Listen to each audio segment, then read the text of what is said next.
শেখরা বাজার। চলেন আজকে পরিচয় করিয়ে দিব শৈলকুপার 12 নং নিত্যানন্দপুর ইউনিয়নের প্রাণ কেন্দ্র শেখরা বাজারের সাথে।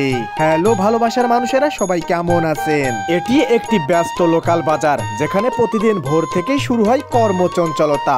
গ্রামের মানুষের প্রধান কেনাকাটার ঠিকানাই এই শেখরা বাজার। এখানে সবজি, ফল, চাল, ডাল, মশলা থেকে শুরু করে মাছ, মাংস সব ধরনের নিত্য প্রয়োজনীয় পণ্য সহজেই পাওয়া যায়। দাম তুলনামূলক কম, তাই আশপাশের গ্রামের মানুষেরা এখানেই আসেন। সাধারণ মানুষের জমজমাট ভিড়, মানুষের হাসি, দরদাম সব মিলে শেখরা বাজারে আছে গ্রাম বাংলার এক চেনা উষ্ণতা। এখানকার দোকানদাররা বেশ বন্ধুসুলভ, সবাই যেন পরিবারের মতো। বাজারে ঢুকলেই দেখা যায় গরম চায়ের দোকান আর ছোট ছোট খাবারের স্টল, যা বাজারটিকে আরো প্রাণবন্ত করে তোলে। সপ্তাহে 2 দিন, রবিবার আর বৃহস্পতিবার এখানকার হাটের দিন। এই 2 দিনে এখানে মানুষের ঢল নামে। তাজা টাটকা সবজি এই হাটের প্রধান আকর্ষণ। এই বাজারে আসলে আপনিও দেখতে পাবেন চায়ের দোকানে বসে গ্রামের মানুষের এক মনোমুগ্ধ আড্ডা, যেটা দেখে আপনার কাছে ভীষণ আনন্দের মনে হবে।